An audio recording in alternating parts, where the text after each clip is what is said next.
Welcome to This Week in ExMormonism, your one-stop show for the latest and greatest from the ex-Mormon community. Each week, we'll bring you the top clips from your favorite creators like John Dellin, Exmolex, Nuance Ho, RFM, and more. I'm a Mormon in the process of leaving the LDS Church. The reason Mom Talk started in the first place is proof of a disease that is systemic, of staying home and being expected to still have it all. Until we realize how systemic the organization's failure really is, Mormons will always be enslaved. Oh my gosh, have I been enslaved? I had so little self-awareness. I'm talking about my victim complex, and I feel like I might start crying. Am I Whitney?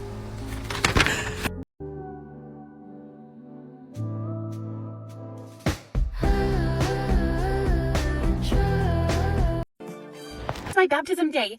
I've done everything I can do to stay clean and perfect. I've been happy and nice and anticipated the needs of others and done my very, very best so that I can have a whole day where I've been completely perfect. Great job, honey. That's so sweet. Although, remember, we never say that we are perfect. That's too closely comparing us to Jesus Christ, the only person who's ever been perfect or ever will be. Nobody can achieve perfection in this life, honey. Nobody's perfect. So, nice try. Then what's the deal with prophets, Mom? Huh? If nobody can be perfect, then why do we have to listen to the pretty prophets? No matter what they say, doesn't mean that they're perfect. Silence, teenage child. Perfect. If it doesn't mean that, then what are they?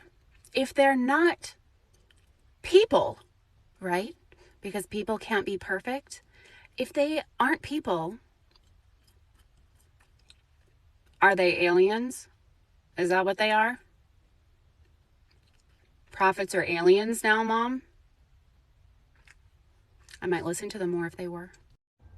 If the man who down the CEO of United Healthcare is ever found, the amount of group fundraising which will occur to support this man and pay for his legal expenses to get him freed will be on a record-breaking scale. It will be to a level which is worth more than the current value of the Church of Jesus Christ of Latter-day Saints, the Mormon Church, is worth today, which, if you did not know this, they are worth more than Disney. They are worth more than PayPal. They are worth more than Wells Fargo. They are worth more than Bill Gates. So, good luck. Things I'm hearing from y'all are very disturbing. Let me be clear about something, okay? It was a bad thing that happened. A man being shot is bad. It's wrong. The millions of people who have had their lives decimated, claims rejected, coverage denied, and had to watch their loved ones die in agony, this is also a bad thing. Two things can be true at the same time. Luckily, Lady Justice carries the scale. Let's say it was a McDonald's employee who turned in the modern-day Robin Hood. Yes, they're very popular right now. Donald Trump was just cosplaying as one. Yes, this case is coming together already. Remember, guys, if the Mormons can paint Joseph Smith as a prophet of God versus what he really was, A notorious predator who married himself to children and other living men's wives, then we here at the FBI can paint any citizen to be any kind of criminal we need them to be.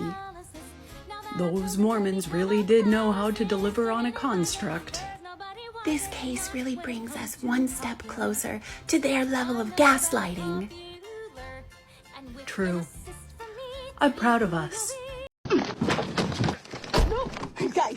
He's gay! He's gay! He's gay! He's gay! Shut up! Shut up! Shut up! Shut up! What do you think's out there?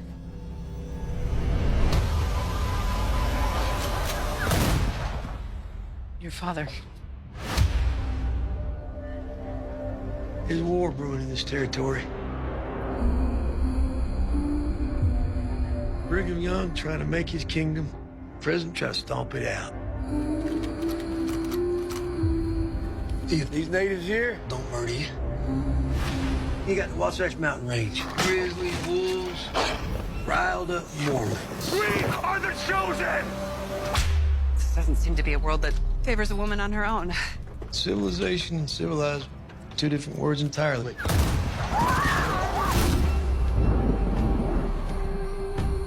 Heading west is a mistake. I have no choice. Where are you taking us? You don't listen. Oh, I listen. I just don't trust you. We set out at first light. One step closer to the life I promised you. Someday, this entire American continent will be ours. Why do your people have so much hunger to kill? Fear. Everything I've done, it's been for him. Whatever you've done to protect you both, ain't no sin in that.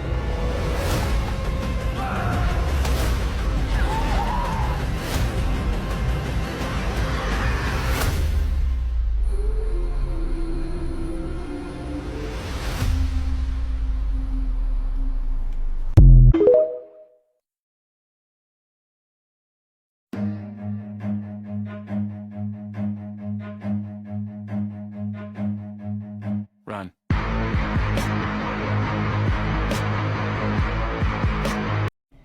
So recently, my loved one was explaining to me that all I needed to do in order to continue to be able to stomach practicing our religion was to understand that the structure itself is perfect. The doctrine is perfect. It's the people who are imperfect, and to just get on board with them. Actually, this made total sense to me. I completely understood. I validated this person. I said, yes, I get it.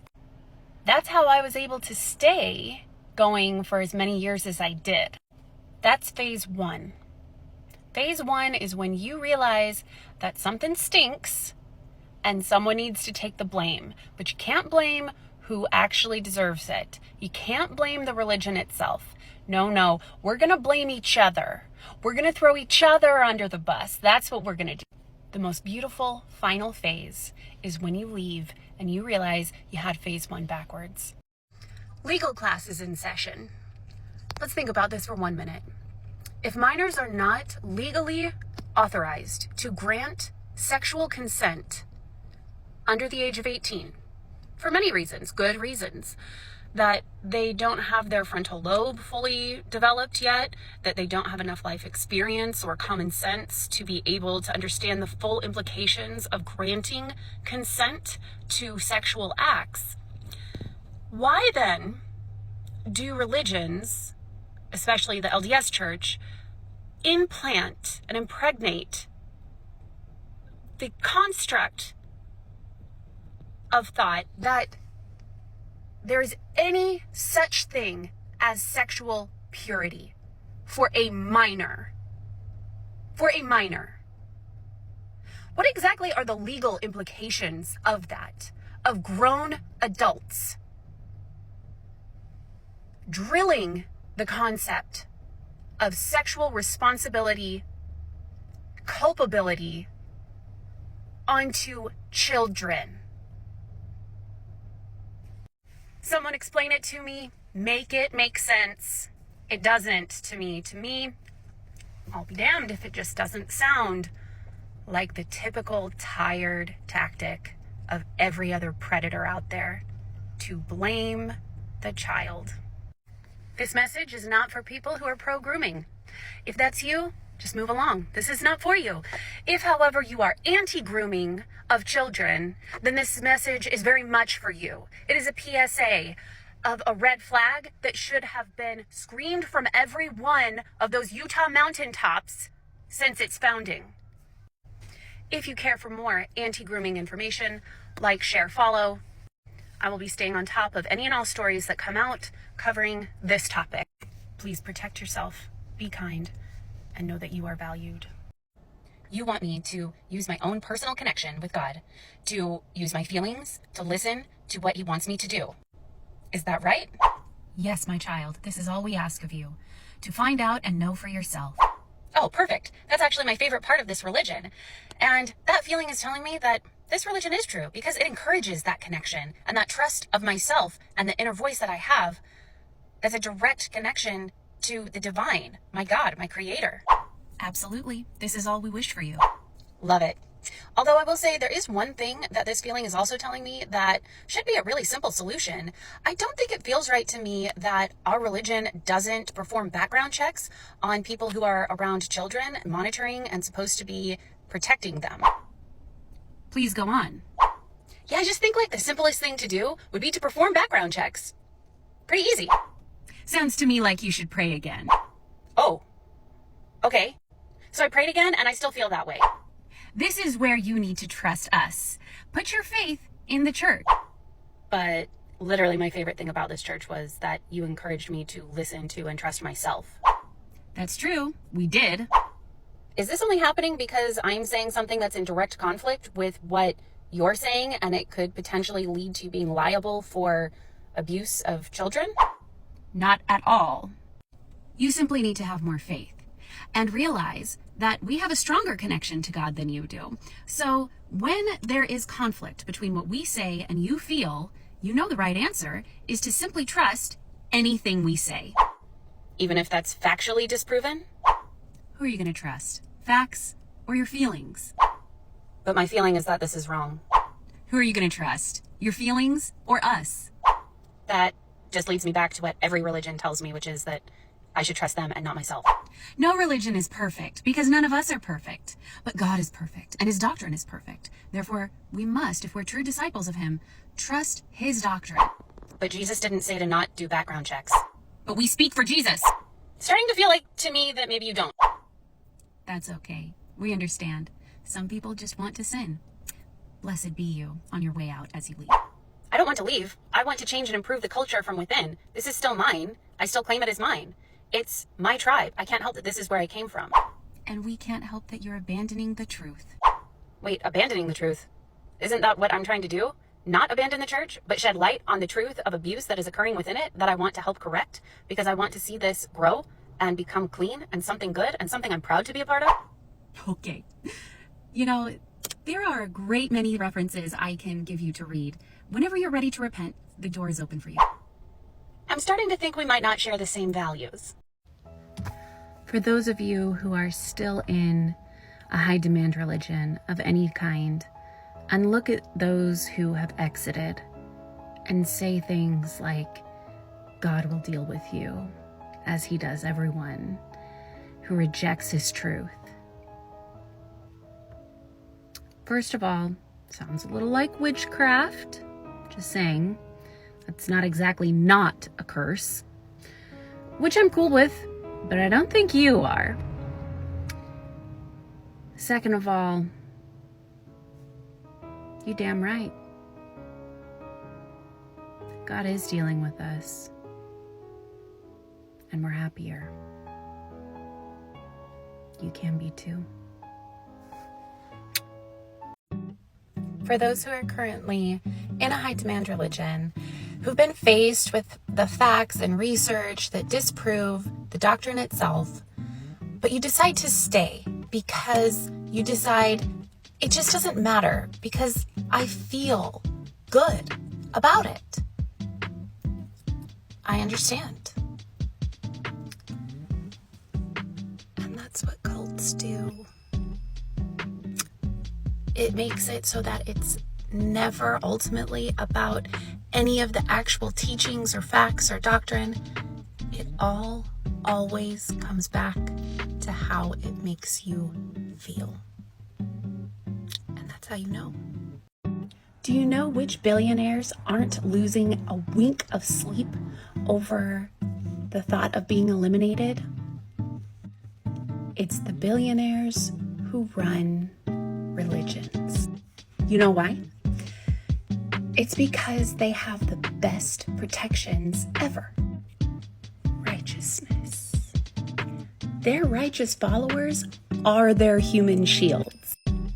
They have the time, talent, energy, enthusiasm, devotion, sweat, tears, and tithing of all their devout followers to hold up as a shield for them and say, that's because of us. But really, any goodness or righteousness that comes out of organizations like that is due to its members, not its leaders. Do I really avoid using colorful language around my parents out of respect for them? No.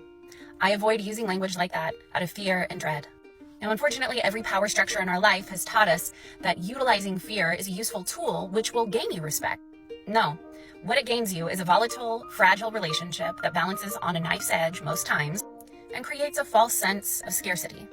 Respectful relationships are reciprocal, and they're based in inspiration, love, and equality. For example, if I were to have a respectful relationship with my parents who are active members of a high-demand religion, I would feel confident in using whatever language I chose, knowing that they would be respectful of my choice and my right in the country I live in to exercise free speech and say any of the words that I choose. In that case, I would then be selecting the words that I choose to use around them with concern and care around their feelings, because I know that I can anticipate the same reaction and care towards me. Whatever the situation or relationship is that you may find yourself in, where you are being asked to show and demonstrate respect, just keep in mind that that's not respect. That is when you are being asked to give a courtesy to someone who is not willing to give it back to you. A respectful relationship is when you take care in considering the feelings and opinions of others and they reciprocate. So just make sure as you're doling out the respect I know you want to give others because you're a caring, considerate person, that what you're actually doling out to people is your side of a respectful relationship and not simply you issuing courtesy after courtesy. Remember to protect yourself, be kind, and know that you're valued. In 2025, I'm looking to have the most fun and find the most joy in every opportunity where I can. So when I went to the store today, did I look for the shortest line to check out in? No. I looked for the cashiers that seemed like they were having the best time. And Ann and Bob, they're fun people. They made it great. Remember that there's joy to be found in whatever it is you're doing. Remember to protect yourself, be kind, and know that you're valued. What do I think it means to not take the Lord's name in vain? So glad you asked. Let me start by telling you what I don't think it means. I don't think it means a 13-year-old girl saying OMG in the mall. What I do think is applicable enough to make it land in the top 10, the 10 commandments, is using the Lord's name to harm people, to take it upon yourself or your church and go around executing and exterminating women by the thousands, calling them witches, coercing women and children into contract marriages, demonizing those of other religions, races, or sexual orientations, and doing all of this in the name of God. I don't know, it just sounds a little dark to me. It doesn't really encapsulate the light of all life and enlightenment. It doesn't really send the message of mercy, love, and equality. Like, share, follow if those are things you find valuable. Remember to protect yourself, be kind, and know that you are valued. Kids are not leaving the church because you didn't train them enough. Your kids are leaving the church because you train them well enough to develop a sense for truth and justice. You let them read the words of Jesus. And they got it. Admittedly, my faith journey did go a bit backwards from how it typically tends to go for people who end up exiting high-demand religions. My path led me to sort of reconstruct my conception of God before I left my church, and deconstruct the Bible before I left my church. The high-demand religion I came from, Mormonism, has a sacred text called the Book of Mormon. They hold this up at equal, or some would argue perhaps a higher value place than the Bible.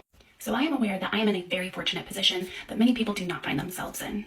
For most people, when they exit a high-demand religion, they go through an existential crisis of having to reevaluate and restructure everything that they base all of their worldview in and how the universe is constructed, just their foundation for making every decision in their entire life. My experience was exiting and feeling complete relief because I had been able to debunk and deconstruct so many of the truth claims that the religion I was a part of was making, which were not true at all. So then I was able to focus on the parts that I did believe were true, like my conception of God that I had already reconstructed years before and just never bought into the version of God that they told me existed. And what led to me being able to exit and deconstruct that last final piece that had a hold on me was to set my expectations to zero. I just entered a phase in my life where I expected nothing from anyone. My friends, my family, my church, my God. I set the expectation on the floor. I set the expectation that no one was my friend. No one was genuine to me, that God did not exist, that my religion wasn't true. Okay, this is where I'm beginning. This is ground zero. This is the baseline. Now, where do I build from here? Let me check this stuff. Let me look into these feelings, these connections, these relationships, and verify that, yes, this is true. Only the truth will be what remains. And as you can imagine, a lot of things did not make the cut. I think the reason that so many ex-Mormons in particular tend to leave behind a belief in God, period, is because I think sometimes they have a hard time articulating that they're leaving behind a certain narrative or construct of what they've been told God is, and they think that that definition is so ironclad that they can't reconstruct that or redefine it for what makes them feel comforted, what they believe God to be. And I mean, perhaps there is no God. I wouldn't honestly know, but my belief is that there is a God. It's just different from what we've been designed to believe it to be. My view is more that it is the divine that resides within each of us and connects us all together, that it is the supreme master intelligence, the substance of all matter. Einstein referred to more of the ether as being his thing he could not explain well, that substance which binds all. And that's more of my construct of what God is. Is that correct? How should I possibly know? Only a religion would claim to know what God is for certain, and I certainly do not. For anyone struggling, try it. Try setting your expectations to zero. Only the truth will be what remains standing in the end. Remember to protect yourself, be kind, and know that you are valued. Real death toll could be much higher. Oh, I'd unfortunately bet that it is. Isn't this giving Indian placement program vibes? Also known as the Lamanite placement program, which was founded by the LDS Church. This program removed Native American children from their homes, placed them into the homes and schools of LDS families, white LDS families, with the goal and intent of breeding the sin out of the darkness of their skin. LDS leaders and prophets were quoted as saying that they could see a visual difference in these children as they were becoming white and delightsome. How long did this program run for? It ran from 1954 to 1996. 96!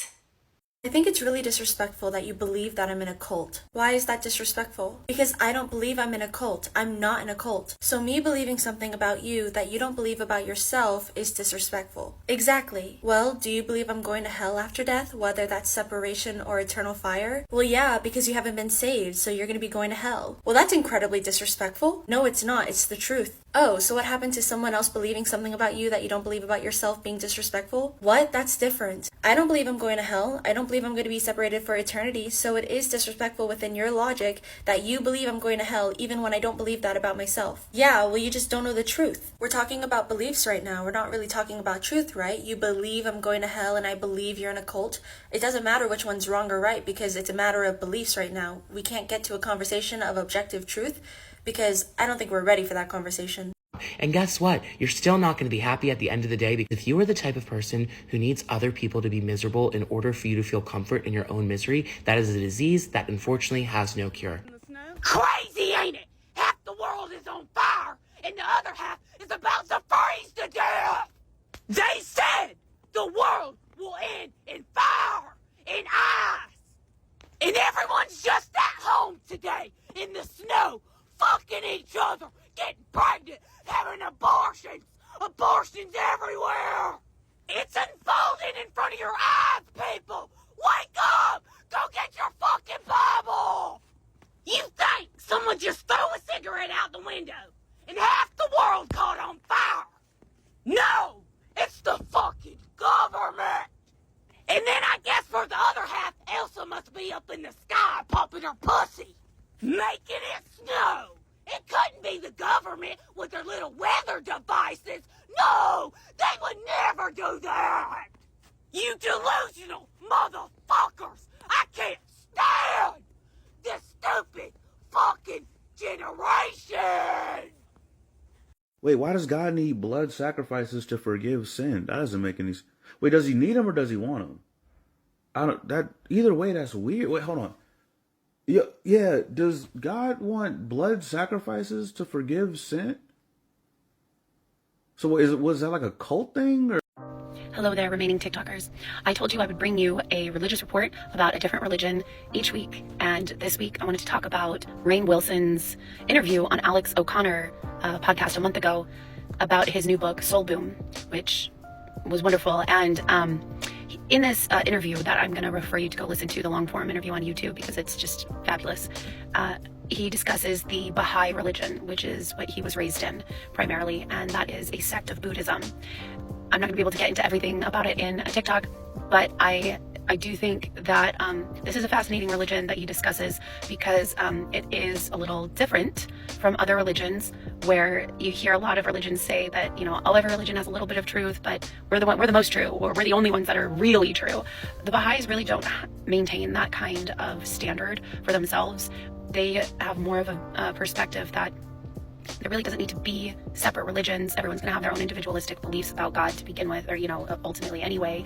And their belief about God is more of a, as I've described my belief is, which is probably why I find this religion so fascinating, about it being a substance, a great intelligence, the supreme ingredient, and that they resonate with it being more akin to an experience or a frequency, closer to being music than an actual man, as Rainn puts it, which I think is a great way to describe their ultimate belief in a deity in the Baha'i religion. So definitely go check that out, that interview. He also does detail a little bit more their concept of the evil problem, or the problem with evil, whatever it is, that varies from religion to religion. The Baha'is' belief in sort of evil as a concept is that it's not really like a Satan issue. It is more of a thing that exists within each of us inherently, and in order to eliminate darkness, you add more light. So that's sort of their solution, is just adding more light, adding more truth. Their concept of God, as far as them believing that God is more of an experience, I found that to be really similar to Gnosticism, in that that's absolutely what Gnostics believe, and that is probably the religion we'll get into next week. I hope you're enjoying your Sabbath Sunday in whatever form you find peace and fulfillment in doing that. Definitely go check out this interview, because who doesn't need more Dwight from The Office in their life? Always. Like, share, follow if you found this snippet interesting. And as always, protect yourself, be kind, and know that you are valued. There's no misogyny in the Bible. Women belong to men. That doesn't mean what it says it means. God gave us free will. He's not going to murder us for not worshiping him.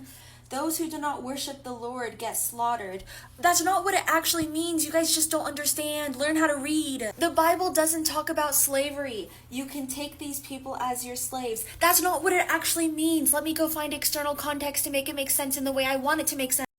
Hello, I wanted to take a moment to thank all of the wonderful, welcoming people in China for hosting us on Red Note and allowing us to share that app with you. It's incredibly gracious, and you've been very welcoming. I tend to discuss religion and find it very fascinating. So if any of you have input, experiences, theories, discontentment, or goals that you'd like to discuss about religious experiences in your life, please get involved, follow, and help build that community over here on Red Note as well. I would love to learn from your experience. I personally left a high demand religion somewhat recently, and it's a major process and transition to do that. I personally am not seeking out another religion to join. I'm very happy just focusing on growing individual spirituality and connection. TikTok refugees, keep following along over on Red Notes if you're not going to continue with your TikTok account through a VPN, so we can all stay in touch and keep supporting each other. As always, remember to protect yourself, be kind, and know that you're valued.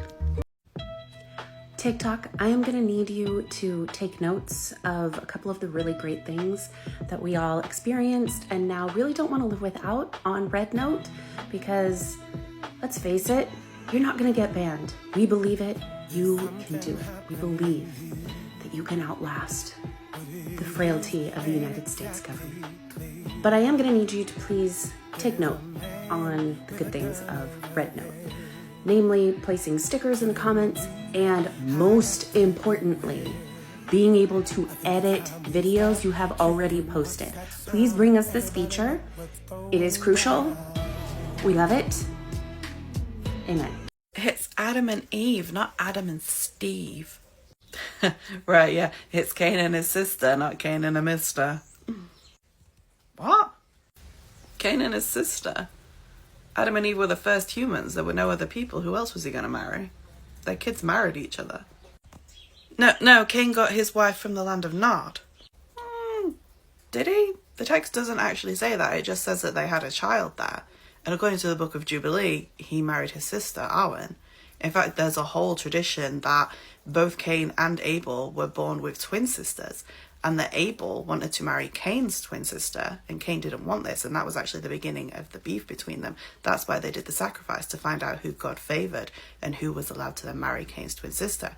And when God favoured Abel, Cain got mad and killed him. So Cain killed Abel to stop him from marrying his sister? Okay, I'm starting to think maybe Cain wasn't that bad of a guy. Well, yeah, but you have to remember that the reason he didn't want Abel to marry his sister was because he wanted to marry his sister instead. Ew, that's gross. Yeah, they didn't really know about genetics back then. Abraham also married his sister, Sarah, and King David possibly married his sister, Abigail. Sarah was Abraham's sister? Oh yeah, Abraham wasn't lying. She was his sister. Same dad, different mom, but they were brother and sister. Why would God create just Adam and Eve and have their kids marry each other? Why wouldn't he just create more people? Well, some people do speculate that the whole thing is metaphorical and not to be taken literally.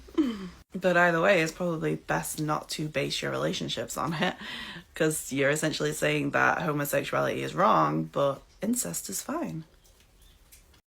So you've finally exited Mormonism or any other high-demand religion, and everyone's telling you that's okay, everyone's on a journey, I understand.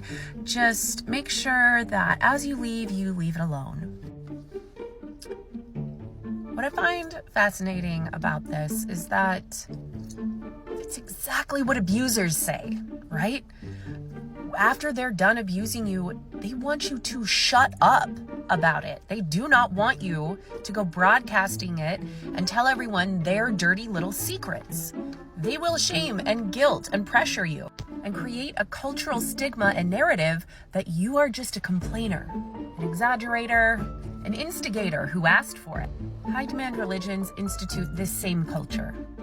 It's kind of like how Joseph Smith obtained marriages to teenage girls through pressure and coercion, threats, all the things that sexual predators use. Mormons, please explain to me, if it's not okay for Warren Jeffs, why is it okay for Joseph Smith?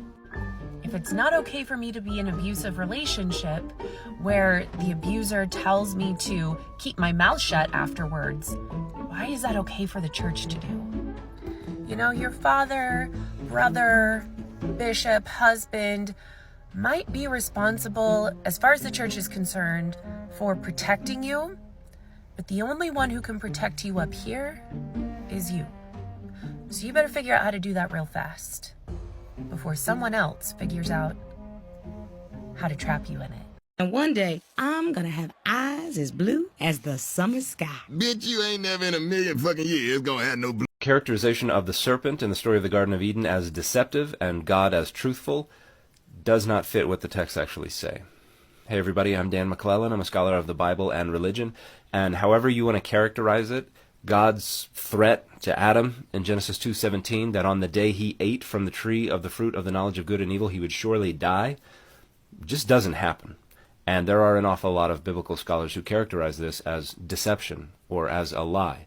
Others characterize it as God changing their mind. But the representation of the serpent as deceiving Eve is also a little murky as well, because what the serpent says will happen is exactly what happened. The serpent says you will not die, but on the day you eat of it, your eyes will be open and you will become like the gods. And the text says immediately upon eating it, Their eyes were open. They became like the gods. Even God, in Genesis 3:22, acknowledges that that's what happened.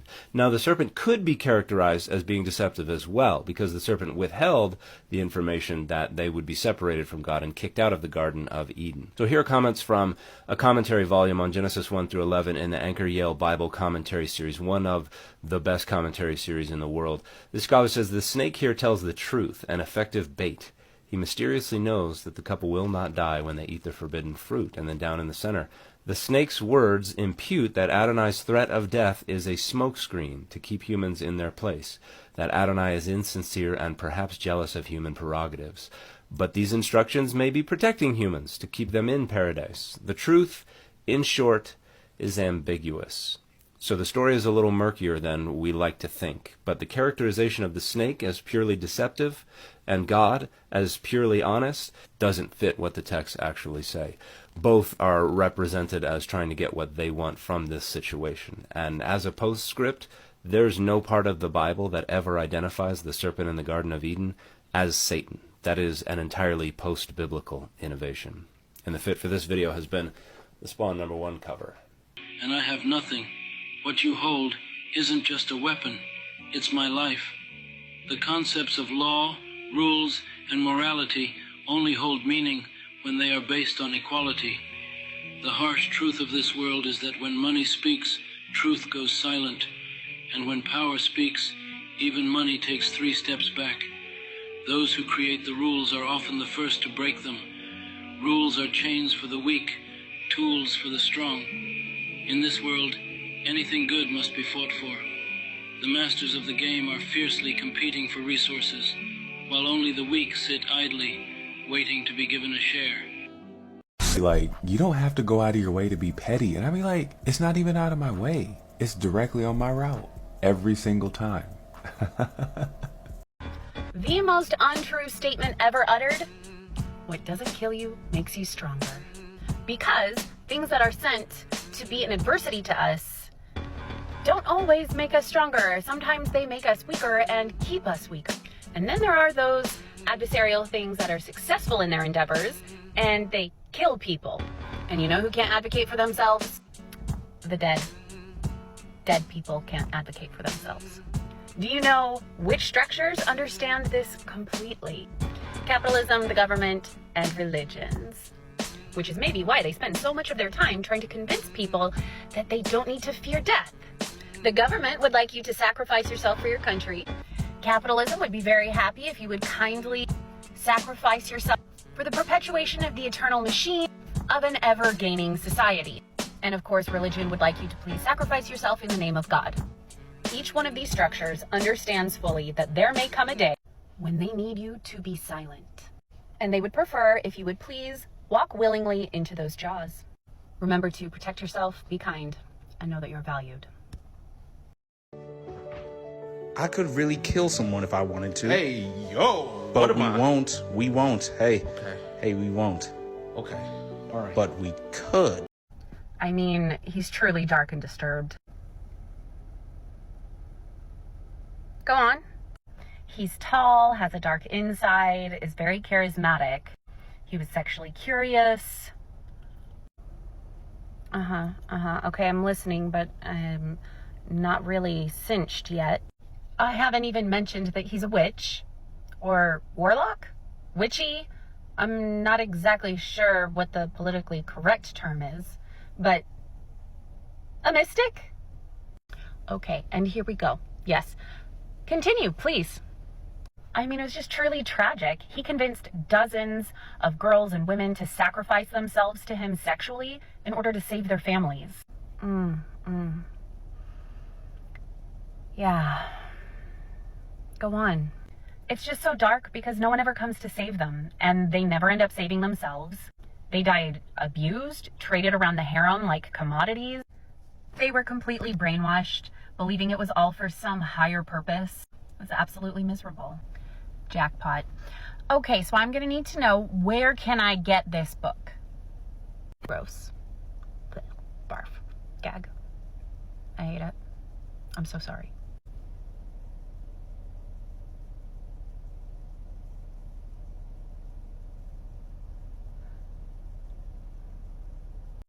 Something I really hate about Mormonism is that explicitly they will say one thing and implicitly they will indicate the complete opposite thing. So, for example, Mormonism will say, hey, we think women actually can get abortions if their life is in danger. But then you look through every church magazine dating back to the 70s, and you will not find a single story of a mother praying to God and then deciding to have an abortion when she finds out that her pregnancy has complications. Every story about a mother whose pregnancy has complications is about that mother deciding to give up her life. And in many of these stories, the mother actually fucking dies. That's the narrative the church is pushing, is actually, we think you should sacrifice yourself and sacrifice your life for your family. You don't actually have a choice. The righteous thing to do is to just give birth and maybe sacrifice your life in the process. They don't share any stories of a mother choosing herself. My body is a temple. Ancient, cursed, crumbling, probably filled with something evil. What are you doing in here? I'm having a nervous breakdown. Therapist not listed, but a minister, a clergy member. So this wonderful woman who is an attorney is discussing new law in Oklahoma. In this new language for divorce law in Oklahoma, they are referring to marriage as something now called covenant marriage. Where have we heard that term before? It now makes it much more difficult for couples to obtain a divorce if they decide that that is what they would like to seek. There was a little stitch there of this woman explaining how therapy is now what is encouraged. Which, yeah, great, get therapy. But if you've already made the choice that the best thing for you and your relationship and your family is to obtain a divorce, I'm sorry, I thought we were living in a free country here for a second. At least that's what they love to claim.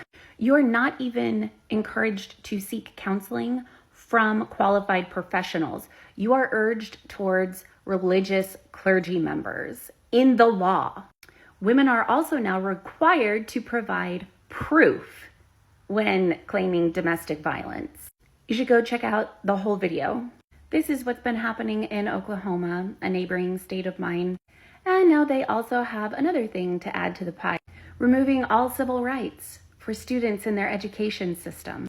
Also, no more equal opportunity employment protections for women in the education system. And now, in order for high school students to receive the diploma they've earned, they must first also be enrolled in college, a vocational training, or the United States military. I'm so sorry for smiling through basically all of that. Definitely from my people-pleasing Mormon upbringing of being told to stay sweet. Things are changing fast. I'm hopeful that it's a sign. I hope it means that religious-minded folks are feeling the pressure. They're feeling the squeeze. And they're pushing back. I would expect nothing less. But we're getting through. So don't stop now. Remember to protect yourself, be kind, and know that you're valued. We have 3 times as many churches in Oklahoma as we have schools. There is plenty of opportunity to practice your faith, practice your religious beliefs. This is not a Christian nation. This is a nation where you're free to be Christian. And there's a big difference there. I did apologize to myself for not cussing their ass out sooner. What you mean? How do you have $1 billion and you're not using that to make the world a better place? You know what me and my friends do when we get paid? We're buying drinks for the whole table. Like, can you do that on a global scale?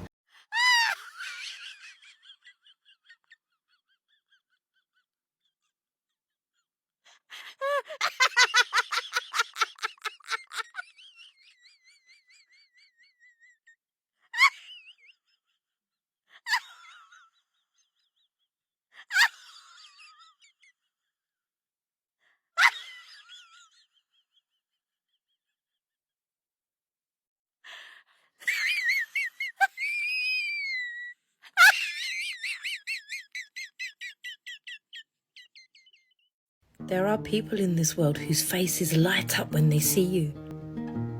I don't know, man. It just feels like you're not very trinket-pilled. Like you're not bobble maxing. Like, you're not tchotchke forward. I'm not saying it as a criticism of you, I'm just saying I look at you and I'm like, okay, well, does that guy know his knickknacks from his doodads? Like, do you know what a gizmo is? This dude gonna ask me what I look for in a guy. Away.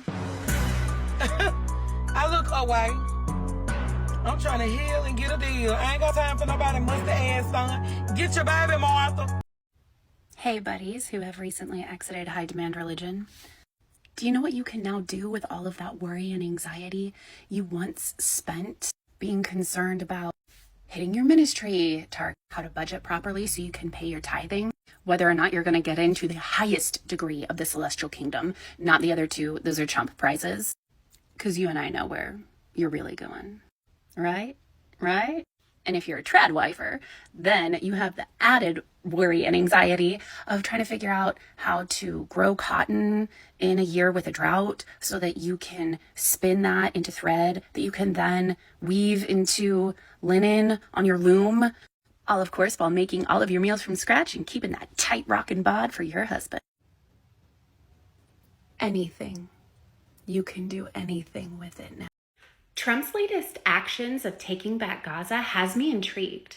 After all, Palestinians allowed the Jewish people to come and settle there in the area in the 40s. They shared their land and resources with them, to which the state of Israel responded by essentially placing Palestinians in what I would call similar to reservation territories. Now that the United States has decided who to appoint this land to and who to remove from it, based on ancient religious promises given to the Israelite people, I assume then that the United States government is now going to give back its lands to the indigenous people of America, which I know that the Mormons will support, because in the Book of Mormon, it states clearly that it was a religious promise from God to the Native Americans. So which is it? Are we giving America back? When you are loved correctly is when you're able to see that the person whose love matters most Is your own. Remember to take time to be gentle with yourself, show up for yourself, love yourself. Head of a task force, brand new, to eradicate anti-Christian bias. This is Trump today talking about his new task force to eradicate anti-Christian sentiments in the government. If you think this is actually going to end with just in the government, you are dumb as a rock. What do you think this is going to mean for the ExMo community, for the ex-Catholic community, for the ex-evangelical community, Seventh-day Adventist, Scientology, Jehovah's Witness? And who exactly gets to define what anti means? Just opposed, against, in opposition to? The thing is I radically support the right of religions to be able to teach and preach what they want, so long as it's not causing harm or categorizable under fraud. But I deserve that same right. The right to match them in vigor, in expressing how vehemently I disagree with many of the things they're teaching. Christians are just pissed because we can prove our point.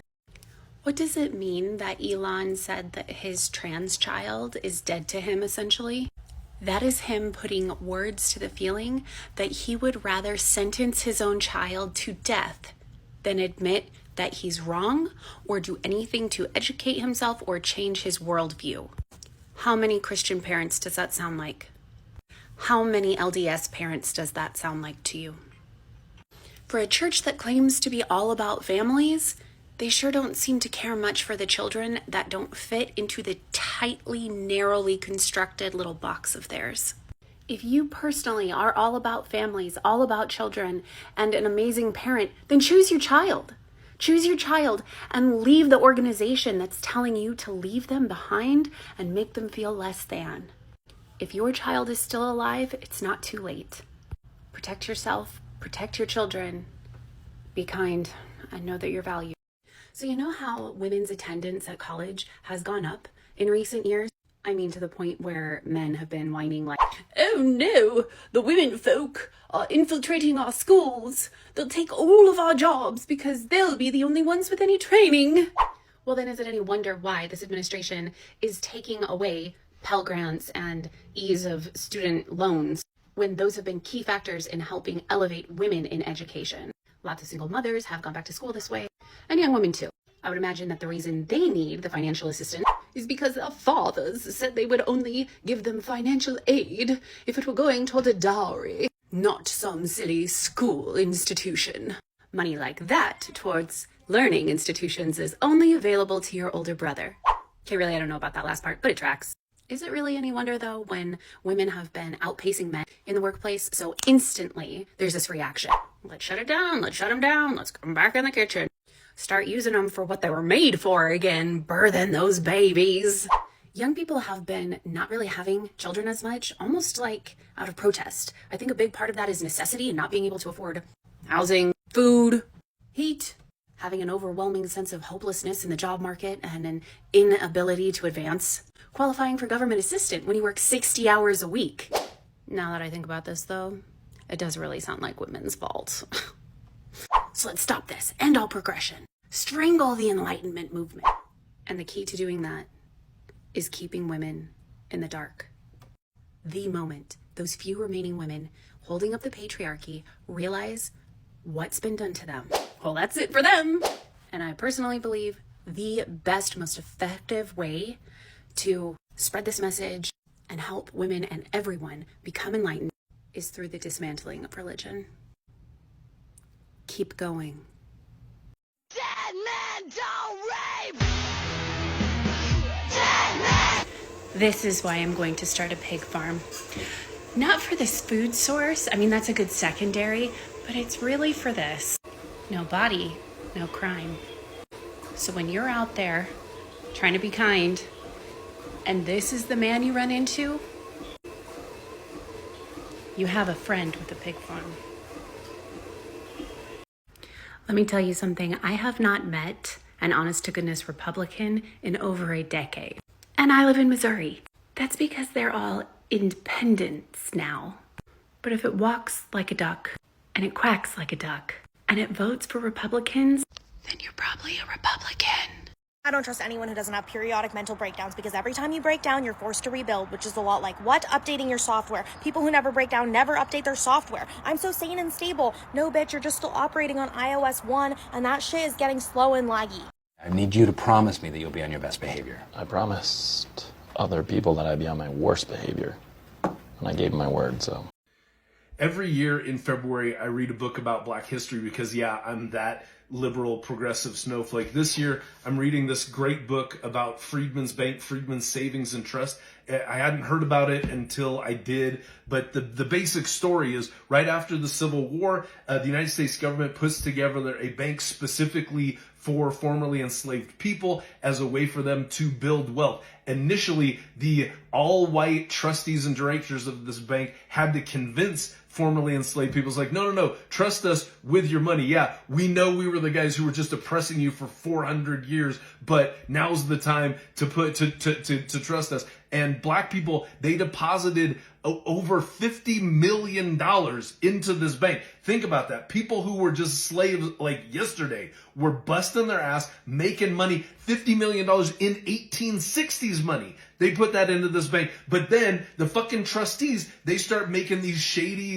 high-risk loans, unsecured loans to primarily white borrowers. And then, as happens in the economy, inevitably there's a downturn. These people default on their loans, and 40% of the deposits that are put in this bank are lost because of mismanagement of this fucking bank. And it makes me realize I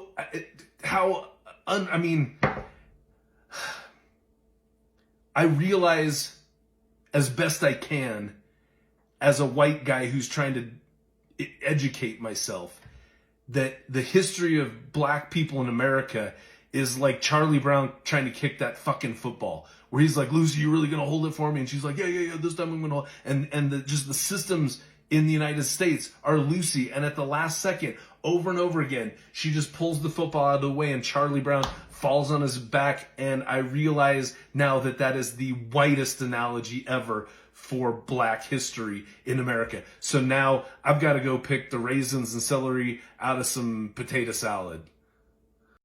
Okay, so for those of you who decided to come into my comments about a video that was about my son's funeral, you're welcome. You're welcome for blocking you and preventing you from looking like a giant asshole in front of The whole world of TikTok, you are welcome. I saw your comments and I thought, no. These trolls are trolling. But I'm going to follow Jesus' example. I'm going to save their face from the rest of the world and all of my other wonderful followers from coming in and stomping on their throats. Just doing my part to make the world a better place for you today. Also, what you doing risking your place in that heaven you believe in? Defending a church. A church is not a person. It doesn't have feelings. There's absolutely nothing moral about coming in and arguing with individuals on TikTok about their personal experiences that did occur. Also, it's not like the church's account is out there busting in and coming to your defense online when you need it, because it's a power structure, bro. You mean nothing to it. He's just not that into you. Because we both know that you have a one-way ticket to the celestial kingdom, except for, like how badly you treat and judge people. But other than that, you are on the fast track. Don't risk that for this. So I guess universities in the US aren't allowed to do research about women or people with disabilities anymore?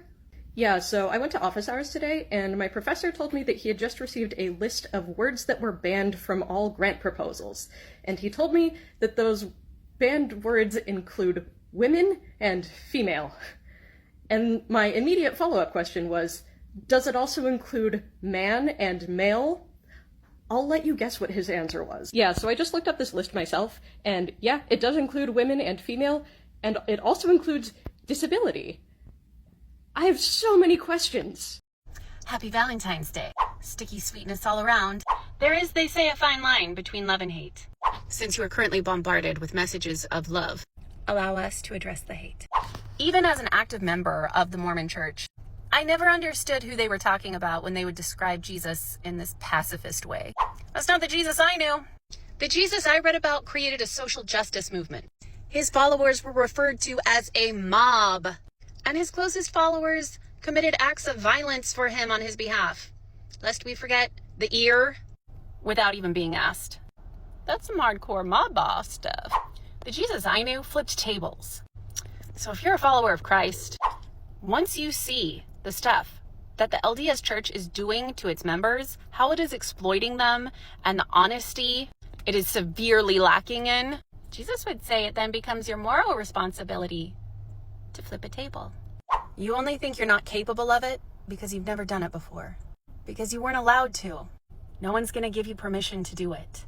No one's going to ask you to show up to the protest. No one's going to give you a set of blueprints. Know yourself, know your skills, your talents, and jump in. We all need you. You can do it. I know you can do it. It's inside you already. Okay, happy Valentine's Day. Love you. Bye. It like a man is such a dumb line. When have men taken anything well? Men can't even take rejection. Most of human history has been men taking it like men, and that's why we have capitalism and climate change. Maybe we shouldn't listen. It's an interesting claim that in the story of Adam and Eve, a serpent exists to do the tempting.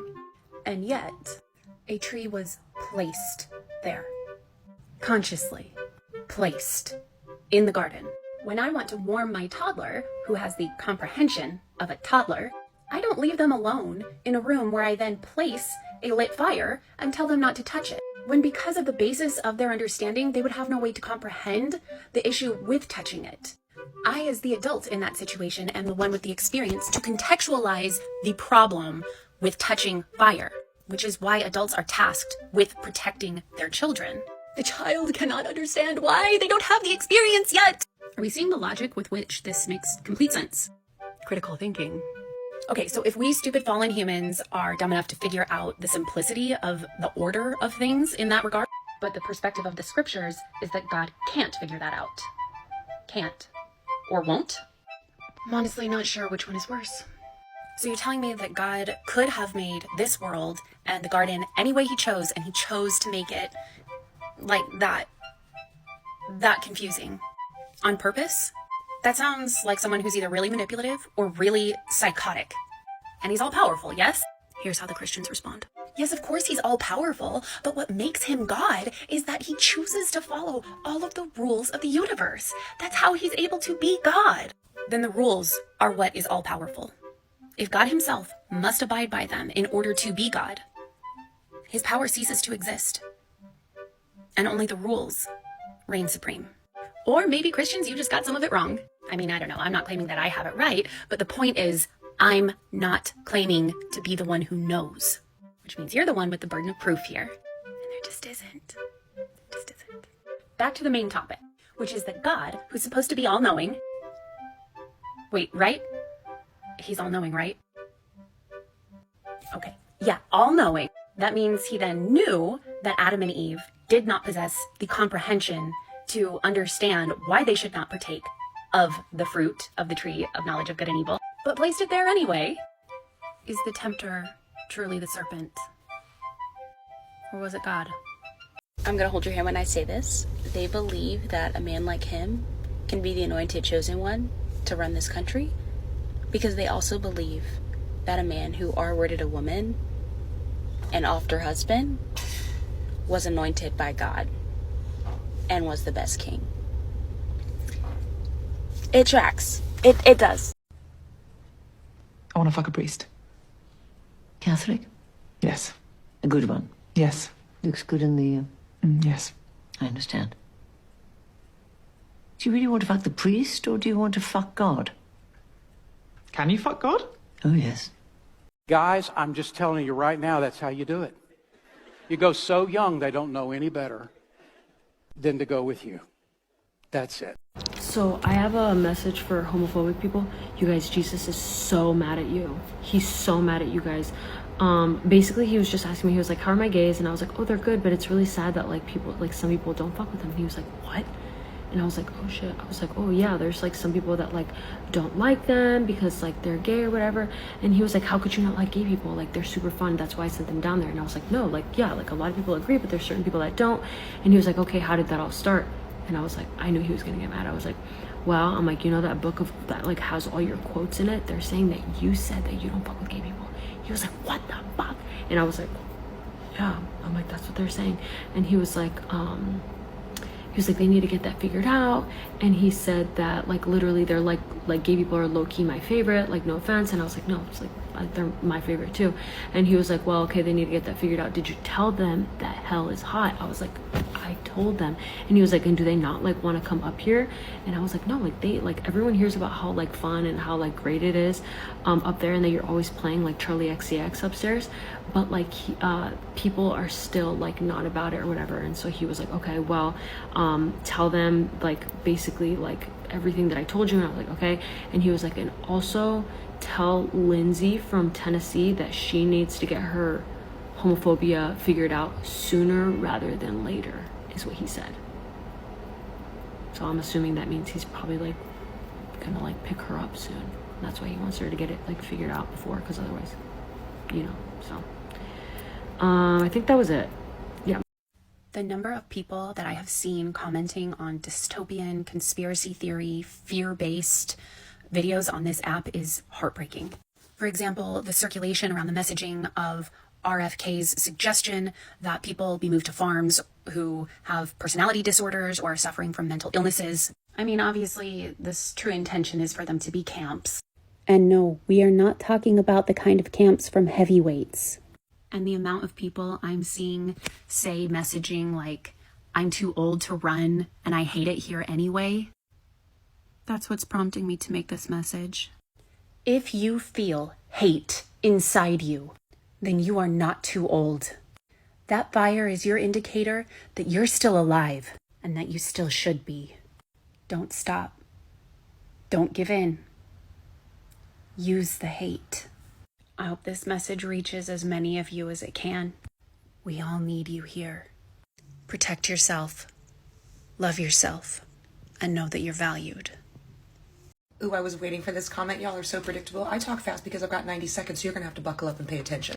Now, I know bringing up homosexuality is just a deflection so that you don't have to talk about how you're not following the Bible and caring for the poor, but at least you're not gay, am I right? The two most common verses referenced in this argument are Leviticus 20:13 and 1 Corinthians 6:9. Leviticus 20:13 says, if a man lies with a man as he does with a woman, they have done a detestable thing. But it's interesting to note it's the syntax. This tells me you've read it, but you never studied it. So the word woman in that phrase is the Hebrew word for adult woman. The word male in that phrase is all ages, but is used more commonly for children. It seems to indicate a pedophilic or incestuous relationship. The The word homosexual didn't appear in the Bible until 1946. Do you want to know how I know that? Because the word homosexual wasn't coined until 1869. It was directly translated into 1 Corinthians 6:9 after 1946, then translated back to sexual perverts in 1971. And the word used in that verse is interesting. It's the Greek word arsenokoitas, which means male bed loosely, but it's an unusual word. It's not the word that is commonly used to describe same-sex relationships. Early theologians that spoke extensively about same-sex relationships don't use it, but it is used in reference to the sins of the Greek gods, like when Zeus kidnapped and raped a young boy. Also, when you study the Bible to learn instead of studying to regurgitate and justify yourself, you'll notice that when sexual sins are addressed in the Bible, everything from adultery to animals, everything else, it always addresses men and women. There's a verse to address the men, a verse to address the women. The Bible never references female same-sex relationships. The way that manifesting works is that we need to believe it before we see it, rather than the other way around. We all are doing this all the time, whether we're aware of it or not. We all have a part of our brain called the reticular activating system, or the RAS. This helps us to filter what we seek and what we see.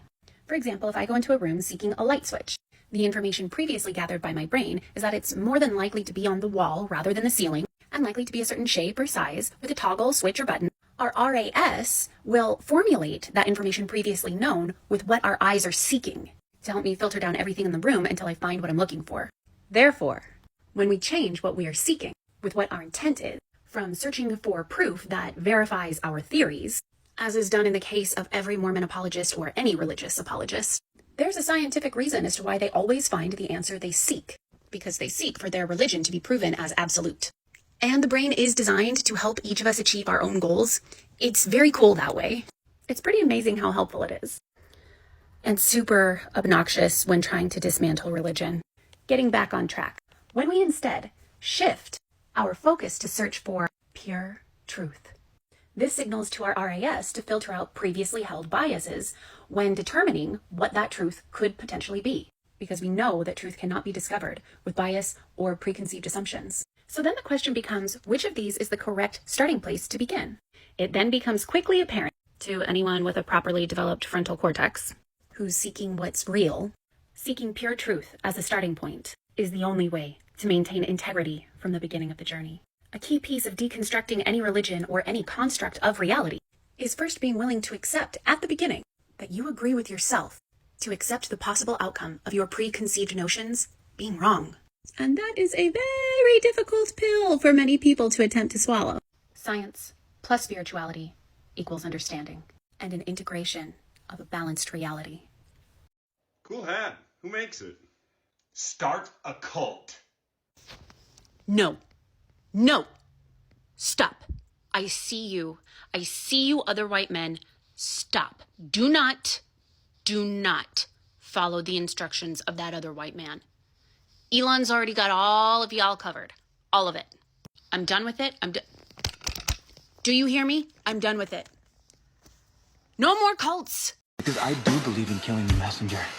You know why? Because it sends a message. I say this as a Christian pastor, but if your entire argument is because it's in the Bible, then you don't have an argument at all.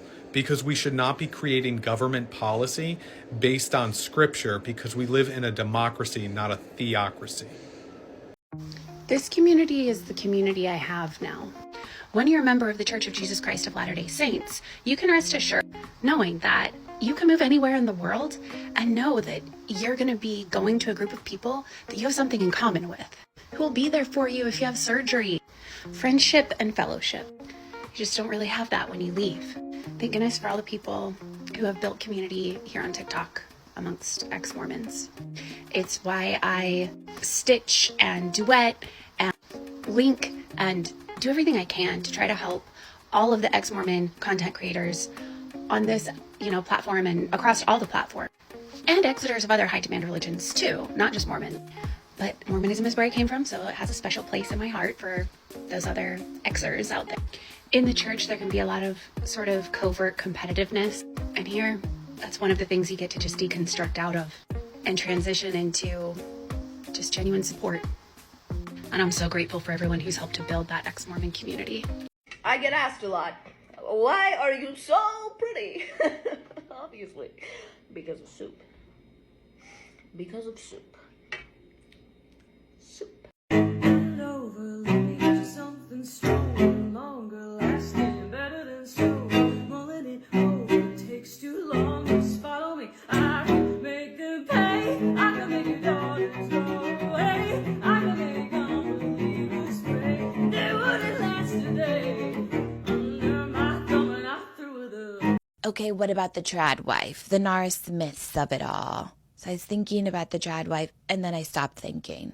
Because there's not much to think about.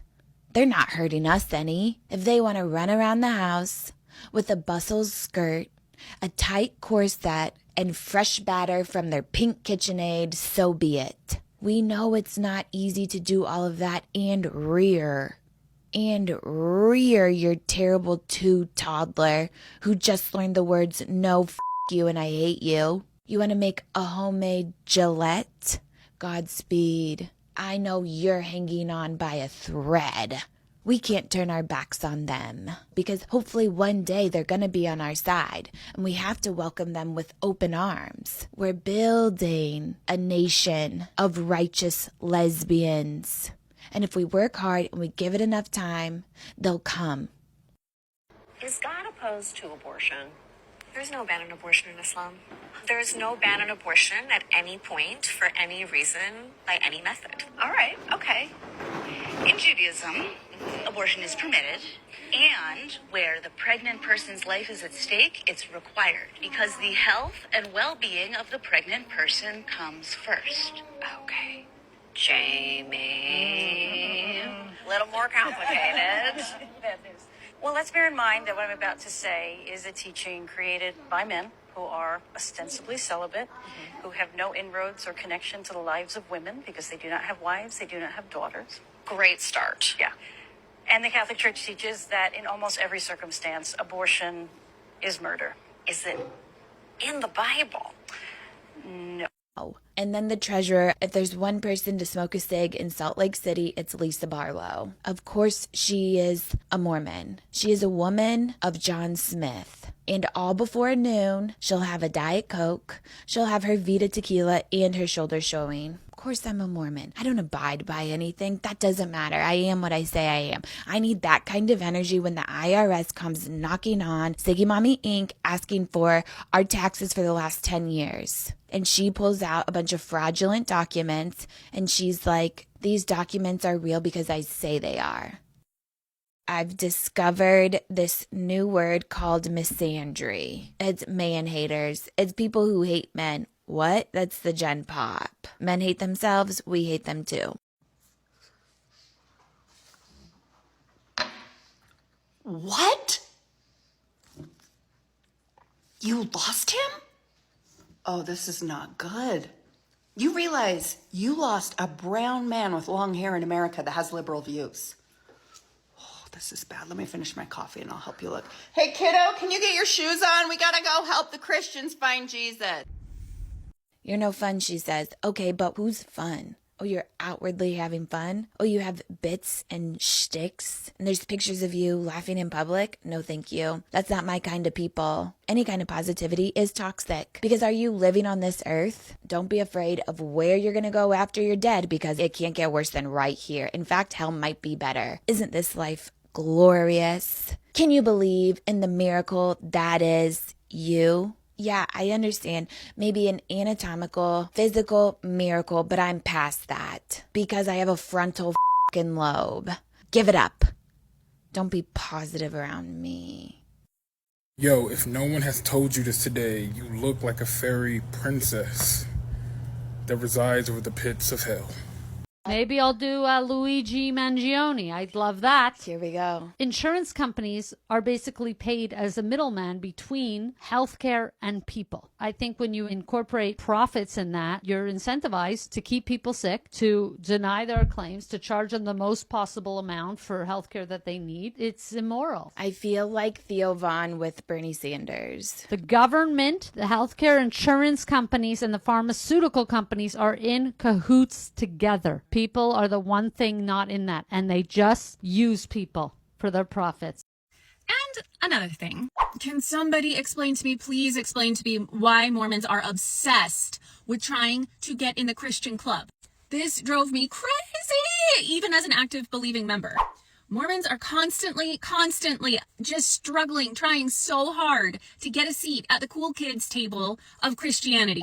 It's never gonna happen, babe. It's never gonna happen. They don't like you like that.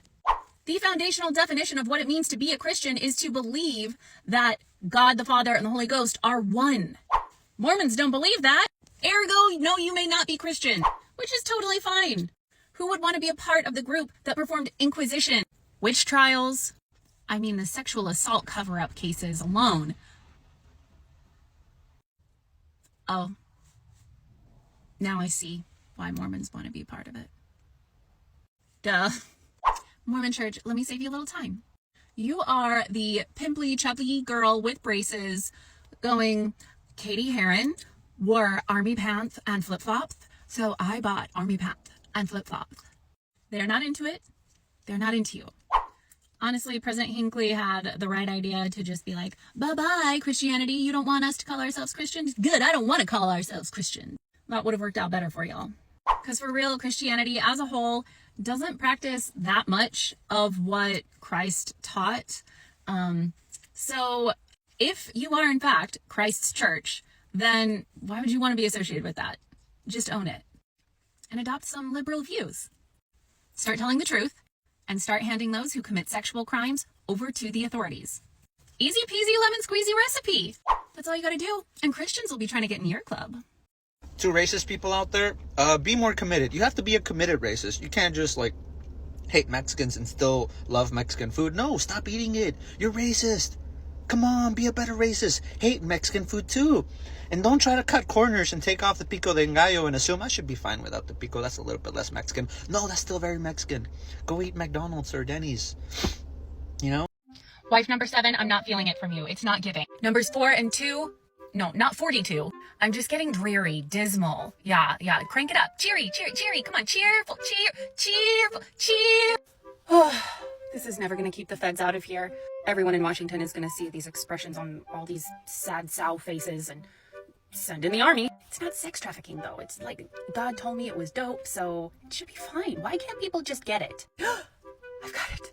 I'll have them smile in the picture. This is great. Everybody always looks so stern and serious and powerful.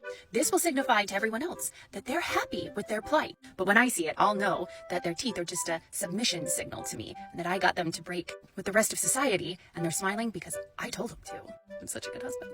No, really, they are so lucky because they could be with Heber Kimball. Okay, everyone, we're gonna try something new. We're gonna smile. It's gonna catch on like wildfire. You'll see. Everyone will be showing us how happy they are from now on in all of society because of the standard piece set. So we're gonna say something silly, okay? Yeah, like cheese. No, I know, some of you haven't seen cheese in years because I mostly give you bread or dirt, but it'll be funny to me. And we all know that's what's most important. I don't care anymore whose side you're on, but it should scare you that they're creating a task force to combat anti-Christian bias. Our First Amendment right does not just protect freedom of speech and freedom of religion. It is freedom from religion. It is supposed to prevent the government from creating or favoring any religion. Any religion. You want to force Christianity on a nation of people? Is that what you're trying to do? Don't say no. I know that it is. The night before the Black Panther Party was set to launch their Free Breakfast for Children program in Chicago, police broke into the church where it was going to be held and urinated on all of the food. Let that sink in. Armed officers sent in not to stop a crime, to seize weapons or drugs, but to desecrate meals set aside for hungry kids, because feeding each other for free under an unjust system is one of the most dangerous things that you can do. The Black Panthers understood something truly radical. Hunger was not just a personal misfortune, it was political. Under capitalism, when people struggle to meet their own needs, they're told that it's their fault. Work harder, be more responsible. But mutual aid shatters that illusion. It exposes the truth that suffering is not a personal failure. It's a designed outcome of exploitation. And when people realize that, they stop feeling ashamed. They start feeling angry. They start organizing. And that's why the government saw free breakfast as such a threat. J. Edgar Hoover himself, the head of the FBI at the time, called it the greatest threat to neutralizing the Black Panther Party. Not their guns, not their protests, free breakfast for children. Because when people realize they can take care of each other, they stop waiting for the system to save them. They stop believing in the system at all. And when the state couldn't stop them, it stole the idea, launching a federal free breakfast program in the 1970s, feeding millions of kids to this day. But they stripped it of its radical message. They turned it from an act of empowerment into an act of charity, keeping people as passive recipients instead of active participants in their liberation. That night in Chicago, when police destroyed the food, they were not just attacking the Black Panthers. They were attacking the idea that people could break free from a system that was designed to keep them struggling. Mutual aid is not charity, it is power. It's a blueprint for a world where we take care of each other instead of waiting for the people who benefit from our suffering to fix it. And once you see that, you can't unsee it. It's never too late to make a change.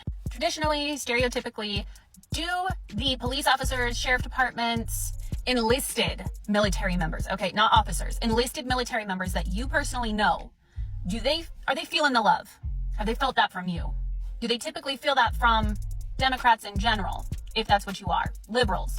Because stereotypically, I think there tends to be at least a perception, if not for you personally, an idea that that side of the aisle or demographic is not typically as authoritarian friendly as, say, the Republicans, who typically don't get bothered by those demographics and receive a lot of the protections. But when we're talking about a period of time that leaders are being eliminated at the very top based on allegiance to an individual, history shows that while he may be able to test allegiance to him personally at the top, he ain't making his way down the ranks doing that with every single one of the enlisted personnel or officers, police officers. They're just people.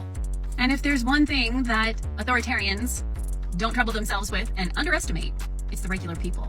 These individuals may be placed in positions where they have the option to personally make a decision to dissent, to decline to carry out orders. You know what kind of cops tend to do that? The ones that feel like they matter in their communities, personally. They're not so inclined to arrest, detain, or make trouble for communities that have shown that they care about them. So showing up to a police department with some hand warmers for those who work the night shift, some homemade goodies, some cards signed by a classroom of kids, expressing appreciation for the job they're doing. All of these things are minuscule and can make all the difference in helping individual military service members and police officers refuse to carry out orders that could damage those ties.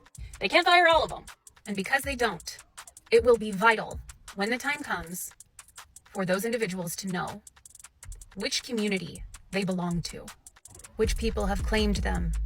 The dissent they choose to exercise may just be the thing that saves your life. So if you haven't already expressed your appreciation to service members in your life, today is a great day to start.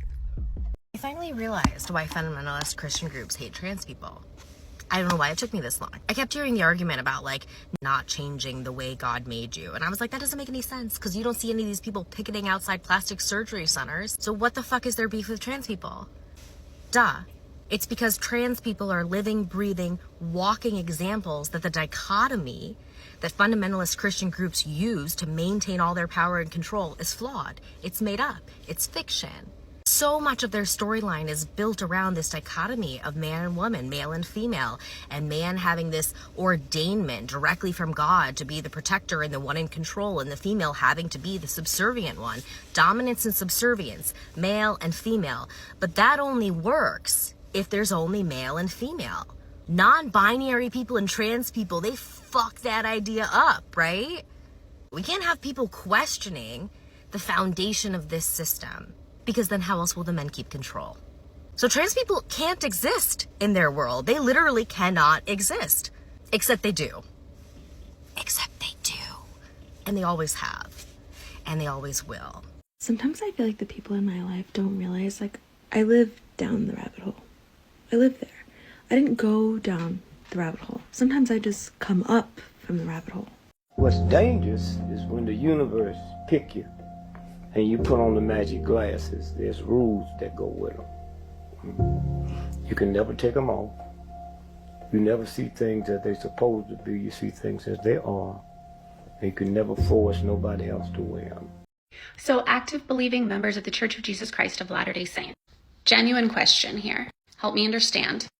If those who commit SA against children or people in the church are being counseled and disciplined privately by church authorities, and people who even mention their concerns with the number of SA allegations and possible cover-up of these cases are being excommunicated for mentioning that this is occurring.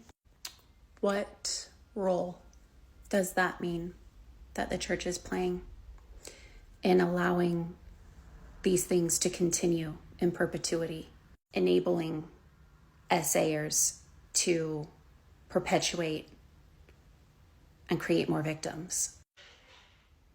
I'm trying to get it. Teach me your ways. How does this make sense in your brain? Teach me to walk. Hey, so I have a bit of a problem. Can you see what it is? That. It's that. So what do we do as ex-Mos with all of the Jesus paraphernalia that we have when we exit religion? And a lot of people exit religion as ex-Mos and decide not to believe in Christ or God at all anymore, which is fine. Do what's good for you. My problem is that I like this painting. I like it as a piece of art. I enjoy the colors. And while I have serious questions about Christ and the entire story, I still do think that even if Christ himself did not exist, which he may have, the story itself and the example that he sets in it is a good story. How is that different from any nursery rhyme or parable? To find the value in the hero of the story. Isn't that the point? I'm just saying, if there's a Jesus statue that you like and you don't want to get rid of it, even if you don't believe in Christ anymore, you can keep it. I know you're hurt. I know we're all really hurt by the church and just a lot of the things that happened while we were in it. But it's okay that there's good memories too, good affiliations. If you can find one piece from that time that brings you comfort and you don't want to throw it out, I don't think you should feel like you have to.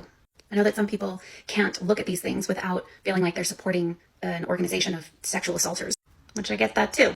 But one piece at a time, one step at a time, as we're all ready. And today, I still like it. It is finally gorgeous outside. I don't feel like I'm being punished just for going outside. My favorite. I'm on my favorite place in the world to be outside, on my balcony, because I have just the most gorgeous view of the woods from here. In my little cabana with my favorite book lately. I needed it, you guys. I needed the sun to force my body to produce some vitamin D of its own in a natural setting. And while I'm here, the creativity, it has been a-flowing. And I was thinking about what happened to me in bed the other morning when I woke up. I remembered my dream. I love when that happens. And in my dream, I was me. I was so boring. Just all of my personality and zazz was stripped out of me. I was so boiled down to the basics. And these witches were there, making a potion for me, teaching me, and giving me great advice. And when I woke up and was in that, I like to call it that state of connection, when you're just subtly in the flow, do you know? Anyway, I had this thought come to me in that state at the time that those witches in the dream, I'm not receiving any advice externally. They're me. They're part of my subconscious. So this great advice that I think I'm getting from external sources, it's from inside me. I knew it all along. I just had to calm and listen. What are the best parts inside of you? If you haven't already seen what I said about Elon and the new religion, go back and watch that video. I just see no other possible explanation for it now. And at this point, with him deputizing his own personal security, it's like he's trying to set himself up his own little Pope security. I'm getting ahead of myself. I think it's very clear that he is harnessing the power of the Christian nationalist groups, reeling them in what they always go in for. It's chum in the water. Abortion. The promise of criminalizing abortion to Christian nationalists is just too irresistible. But to someone like Elon, who's interested in science and eugenics, I mean, obviously, that's why he's trying to create his own little mini race to rule the world with his genetics and DNA. He's said before, like, Genghis Khan, yeah, what a dope dude. Clearly, he believes in eugenics. What he's doing is luring in the Christian nationalists with promises through Trump that they will criminalize abortion. Here's the thing, Christian nationalists. The legal system works off a thing called precedent. And there's a reason Lady Justice carries a scale. because it must always be balanced. So when you on one hand come in and criminalize people for receiving or seeking abortion, guess what the next step is? You guessed it. Oh, you're so smart. I knew you'd figure it out. It is to then come in and swing the pendulum in the other direction and criminalize those who will not get abortions. Trump is just his puppet for this administration. What do you think is... He knows that another administration is going to get in after Trump, and then he will utilize their arguments of being pro-abortion in the other direction. This is how he makes his master race. Is it really a stretch? I mean, is it? Is it any different from religion? I mean, is it? What do you think the Inquisitions were?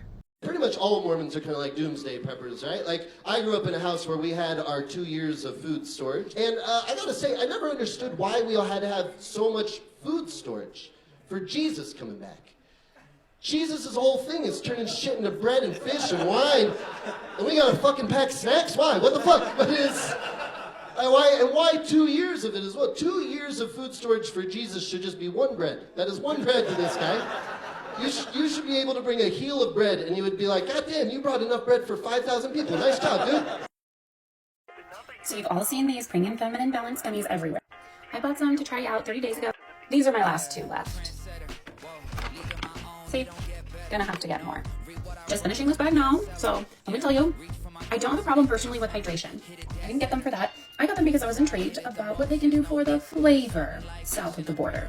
4 days into taking these, the next time I was intimate with a person, my partner let me know spontaneously without being aware that I had been taking these, that I was scrumptious. And while I've never had a problem with hydration, it's even more moist than before. So ladies, if you want to try it out, I endorse it, definitely give it a shot. And by the way, I know there's men out there who are curious about trying this for themselves. I know that because so many of you, such a shockingly, alarmingly huge number of you, pee on pregnancy tests for some reason. So whenever you curious males, you know who you are, decide to try it out, just like let me know in the comments because I'm kind of curious too. Bye. I left the church because it was tacky. Remember when I'm making videos talking about rabbit holes and I say something like, oh, I love all these town halls that are happening right now to members of Congress, or waste, fraud, and abuse, there is that happening in the government. Sure, absolutely. However, making a claim that a contract paid out $8 billion when it in fact was $8 million, and that was the budget. The actual payout was $3.6 million. Ugh, big difference there. And that the man who owned the printing press that Joseph Smith had burned down, which was why he was imprisoned before he was martyred, was a man in his high presidency. So imagine if Henry B. Eyring published things that were true about President Nelson today. That's the equivalency. When you're hearing these things, remember to do your research. Research. All I can do is show you the rabbit hole. You have to choose to jump in. Yep. You've been knocked down. Get up. And keep getting back up. There is another sledgehammer waiting around the next corner for you. Get back up and keep getting back up. It won't stop, and neither will you. Presidential candidate to be assassinated was? He was a Mormon. It was Joseph Smith. No, stop. Get back. Step away from him. Alex O'Connor's our boyfriend. He belongs to ExMormons. He's a critical thinker. You guys go back and listen to this clip. Tell me if this does not sound exactly like a couple of uppity missionaries haven't gotten to Alex. I am not going to have him learning about nonsense from people who don't even know their own history of Mormonism. This is not good. It's not good. We have to rally. We have to collectively use our powers to provide Alex the true education of the real history of Mormons, because it sounds bad. I'm not loving what I'm hearing. Listen to this clip, and if you agree, repost and start making content to bomb Alex O'Connor so that his feed is flooded with a bunch of ex-Mormons sending up smoke signals. I guess the way I think of God now is like when the wave discovers she's part of the ocean. Check this out. Amazing, right? I'm gonna sit right in the middle of it while I make this because it's slightly chilly and the stones are warm from the sun. So a couple years ago, I decided to change the way that I pray. Even while I was still active in a religion, I just gave it so much thought and it made no sense to me to pray the way that we were told to. Dear Heavenly Father, we ask you to please bless and sanctify this food and bless the hands of those who have prepared it. Just what? The more I thought about it, the more I realized that is missing the miracle that's already right in front of you. I don't need to ask for the food to be blessed. It is blessed by existing. You know what had to happen for that food to get there? Something had to be born, or at a minimum grow, have sunlight, nutrient-rich soil, water, air, gentleness when it was plucked or killed, or not so much gentleness in our American food system when living animals are killed. But there was work and growth and sacrifice that went in to this food being available to nourish my body. Just having freaking clean water alone that's a miracle. So I changed it.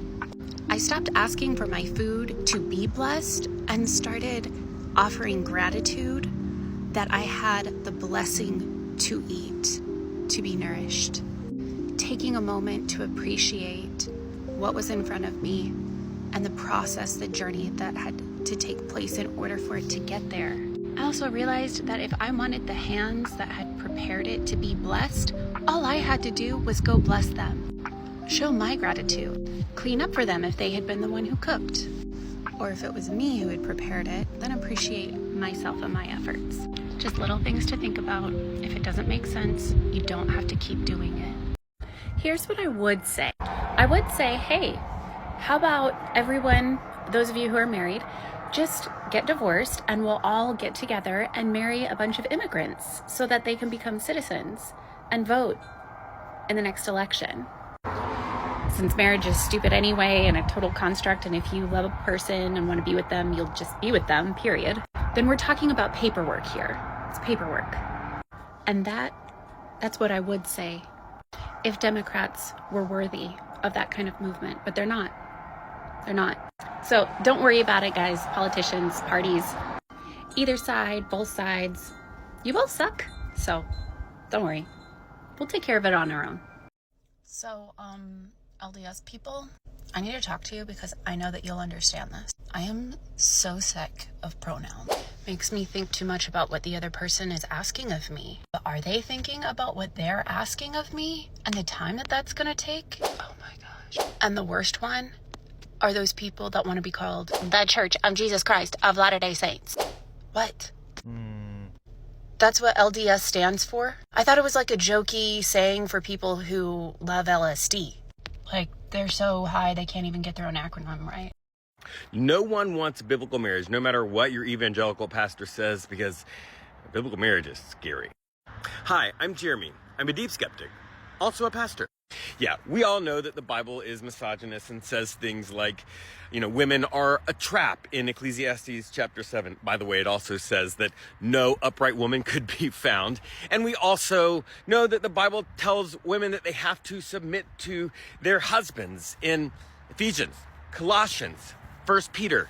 It doesn't make the same requirement for men, of course. But women are also treated as property. Like in Exodus chapter 20, women are listed among the other property like houses and donkeys. But Jeremy, you say, in order for them to be property, they'd have to be bought and sold. Yeah, it's called a bride price. When the arranged marriage between the man's family and the woman's family was going on, the men would negotiate a bride price for the woman and would have to pay that price before they could have the woman as their property instead of the other man's property, the father's property. If you want to look for that, you can see an example of it in Genesis 31. But it speaks to even this bigger issue that the biblical text does not encourage any sort of mutuality in the relationship, right? Like even smex is not supposed to be mutual. It is something that the person at the higher part of the cultural hierarchy, the man, does to the person at the lower part, the woman. And women are the only ones that are expected to be virgins. And if they aren't when they are married, they are stoned to death. The men have no such requirement. So yeah, I don't know any woman who wants that kind of relationship, and I hope I don't have any men who want that kind of relationship. But the bigger thing is that when we are making spiritual beliefs from an ancient spiritual text, we've got to keep them spiritual.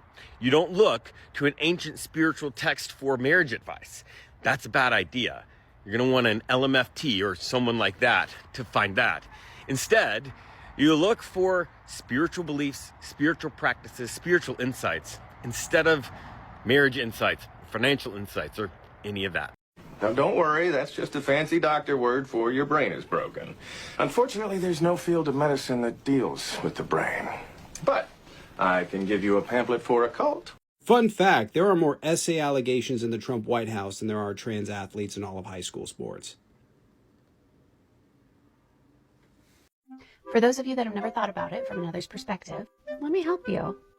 When I'm talking to someone on the phone and I say, shoot, I forgot my sweater, can you run into my closet and grab it? They say, oh, sure, which one is it? Where is it? And I say, grab all my clothes and move them to the side and then pull my blacks up to the front and you'll see it's the first one, my first black sweater. And I say, I don't think that's the one you want. And I say, okay, well, just keep looking through my blacks until you find the one I'm describing. That's the appropriate use of the word blacks. Not people. So Mormon Church, maybe don't use the term blacks in the priesthood to try and help normalize your racist treatment of people of color for over 100 years by using racially charged verbiage. Just another thing to think about. I grew up Mormon. Did you like always know you kind of had to get out? From the jump. I knew if I would have lived there any longer, I wouldn't be out. And I'd probably be married and have kids and just... Married to a woman? Yeah, I think so. I felt the same in Colorado. Really? Yeah, married to a woman. So I drove home listening to music without crying. That's such a major win for me. I'm not allowed to listen to music on my way to work, or I show up like this. It's the small things. And today I won. It's caused a bit of stir online. Like, I've been tagged in a lot of stuff. Like, I'm not a Mormon, everybody. I'd say our ex-Mormon Save Alex O'Connor movement made contact. Today this woman was telling me about all these big changes are coming in her life soon. She and her partner are about to move out of state. She quit her job of 14 years. She says, and it's all because in May last year, I met the love of my life standing in line at the checkout at Walmart.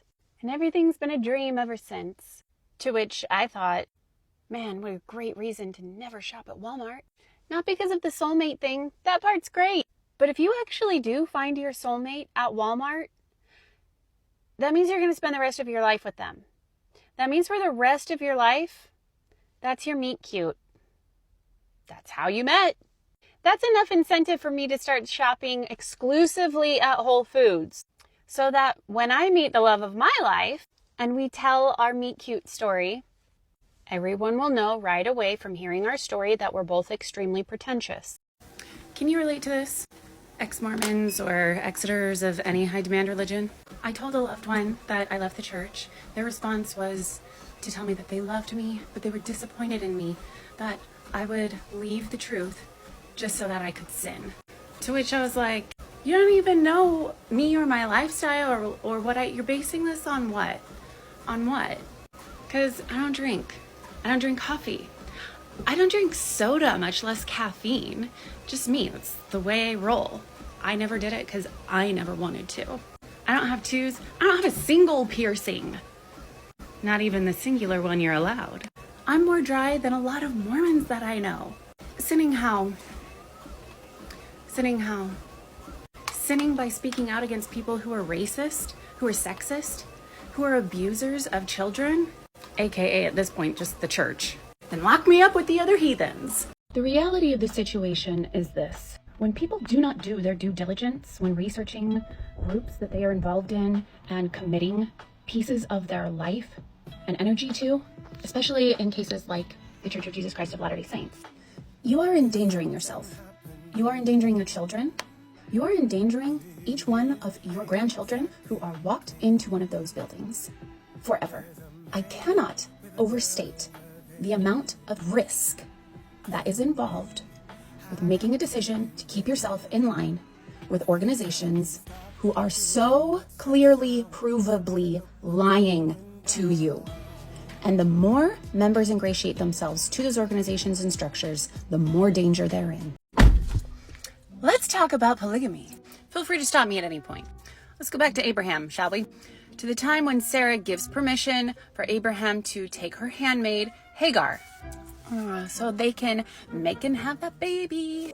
Isn't it funny how Sarah really takes the heat for that one, right? She takes the wrath of it, of the blame, because, well, it was her suggestion. Yeah, but I don't think she was like forcing, you know what I'm saying? He made the choice, ultimately. And what ended up happening between the three of them was ugly. It's literally led to millions of deaths because of this scenario.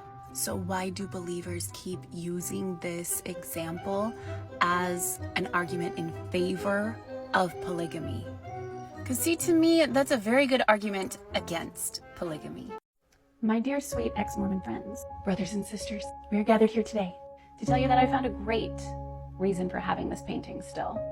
I am going to be reading the CES letter and broken up into 10-minute clips here on TikTok. Digestible segments that I hope to flood TikTok with. The Mormon Church has made it very clear they don't give about millennials, Gen Xers, or boomers so much. Boomers are maybe in second place behind the youth of the church. The youth are their target. They are trying to immunize them from the horrific history of the church and hide the fact that it has been lying about its history to everyone up until now, but even now being very selective and very careful with their wording. The church is going for the youth. They are my target.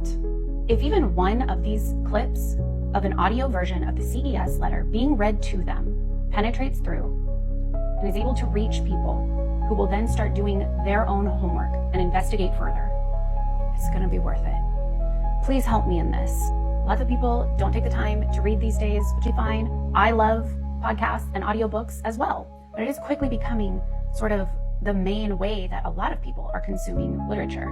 I have a suspicion that a lot of people in the church are not conducting any research into church history because much of it is not easily available to them. I would like to help change that. I would like to make it as simple as possible. And I believe an audio version of the CES letter being provided to them in digestible snippets is the best way to present this information to them. But remember, we're the lazy learners, right? Whatever, it's a hard thing to learn about, period. And I want to meet them where they're at. So I'll be wearing my Sunday best in front of a picture of Christ. I want them comfortable. It's a hard thing they're about to go through. We all know that. So let's all do our best to try and help this along. Try to help them out. The church's favorite little threat they love to make is that if you leave, you'll have nowhere else to go. But where will you go? Which is hollow. It's empty. Because first they claim what they have is the truth and the doctrine. Once you discredit that, they fall back on the only thing they really have going for them, which is the community. But when you realize we are the community, that's us. So wherever we go is where that power truly resides. Let's stick together. Being there for each other is really what Mormons do best. The church's favorite little threat they love to make is that if you leave, you'll have nowhere else to go. But where will you go? Which is hollow. It's empty. Because first they claim what they have is the truth and the doctrine. Once you discredit that, they fall back on the only thing they really have going for them, which is the community. But when you realize we are the community, that's us. So wherever we go is where that power truly resides. Let's stick together. Being there for each other is really what Mormons do best. Calling all ex-Mormon men, truth or dare? Let's start with truth. Do you trust yourself? Or did leading you and your family down the road of a cult just instill so much personal self-doubt? That question is important to know the answer to for the next part. Dare. Trusting yourself to be truthful. When you were LDS, any faction, be so honest here. Did you ever think about or daydream about how you would be one of the elite men in heaven enjoying your multiple wives? If none of you respond with a yes to this, then I bet that we're not actually following the first question of truth and trusting yourself and being honest. Maybe you're not comfortable with that level of vulnerability. I have never seen this topic discussed in all of ex-Mormondom. And I'd like to think that we've all advanced beyond a place of being surrounded by so many walls, as we were in the church. Otherwise, why the hell did we leave to continue operating around a bunch of invisible barriers? No, thank you. I'm out of that cult, so now I get to trust myself and the steps that I take and the choices I make. I hope you can for yourself, too. Men, I am so curious about this. Women, please comment as well. Stitch, duet, however you feel comfortable replying and being involved in this topic, because I have never heard it discussed by Exmos, and I am dying to hear facts and just all of your perspectives on this. So, do you trust yourself? And did you ever, while in the church, fantasize, daydream about your little harem heaven? Anyway, I have dreamed of doing this for years, and I think this year I'm going to get it going. I just want to build my own cob house with my own 2 hands to live in, with the kitchen and bathroom exposed to the open air so I can cook and bathe outside every day. The only question is where? Here in Missouri, where I am, or are there Exmos in Utah who want to start a little cob house community? Not just ones who say yes in theory on here and then won't actually move and build their own home. Also, there is the tendencies of people to consider here. Because in my experience, Mormons, and some, emphasis on some, okay, some, because I love you guys, some ex-Mormons, in my experience, sometimes tend to treat people like they're disposable. And they're sneakier about it in Utah. In my experience, they tend to actually believe that the moral high ground they stand on gives them the right to do that. I live in the Midwest. Definitely there are some people here too who only care about what you can do for them, but they own that flaw if they have it. Try that sneaky shit here, and that's a good way to get pewed in the face or pushed out a window of a jail by a mob. Like some other sneakers we all know about. So you learn to get open and honest real quick around here. I'm actually willing to move to Utah, and I might. But I want to extend my efforts towards people who are going to treat me like I'm worth what I know I deserve. Because that's what I offer, so equality. So does anyone else in Utah want to build a cob house community with me? This was my view today. How was yours? Okay, so super fast, ladies, please tell me your experiences with polygamy in the LDS church. Did it just give you so much anxiety to think about your husband marrying someone else in the afterlife and you could potentially have no say if you died first? Or how did it impact you? Thanks. If I was locked in a room with religion infused into a singular person and patriarchy infused into a single person, which one would I gut with my bare hands? And both isn't an option, right? Yeah, okay. Just one. Decisions. I am a woman, you know, we're not so smart. Oh, I got it! If I just menstruate in front of both of them, don't they spontaneously combust? That was a trick question. You almost had me there. Nice try. We'll get them both. Just you wait. I'll say it again. No one is going to invite you to the protest. No one is going to give you a set of instructions. No one can save or free you from your mind. No one but you. Know yourself. Know your skills, your talents, and act. When you try to claw your way out of the grave they made you dig for yourself, win. We all need you to. God knows there are people who don't win that battle. Battle for you. For your mental freedom. If it sounds like it's a fight for your life, then you understand the size of the situation and what's at stake. Elder Oaks talking about how Exmos are an embarrassment to their ancestry is beyond laughable. Which ancestors? Huh? My great-great-great-grandmother from Sweden, who used to write in her journal all the time before she came to America. She worked really hard to pay for her whole family to be sent over here first. I want to say she worked 2 jobs for 8 years, if I'm remembering that right. She was promised by the missionaries at that time period. What they were teaching is that polygamy was not a thing that Mormons practiced, that was anti-Mormon lies, and you could look in the DNC for yourself to see that it was strictly prohibited. That's the lie she would have been taught. She would have then worked for years to pay for her way to come over here, a dangerous journey all the way across the plains where she made it to Utah. And she was given as a 3rd wife to some crusty, nutsack old man just like Elder Oaks. After which her journal entries promptly stopped. I wonder why that is. The last journal entry I read from her was about the FBI coming to raid their home in search of her husband, who was hiding under the lattice of the front porch. I remember reading that as an active, believing Mormon and thinking, wow, she's making him sound like such a Weasley little rat. Did you guys ever hear that rumor that George Lucas got inspiration for Yoda from one of the LDS prophets because they're so wise? Well, here's another one. I'm gonna guess that J.K. Rowling got inspiration for Lord Voldemort from Elder Oaks. He's really sticking with that look. Strong choice. So Elder Oaks, no. Part of why I left was to do my great-great-great-grandmother proud and slough off the organization that essentially sex trafficked her and stole her life.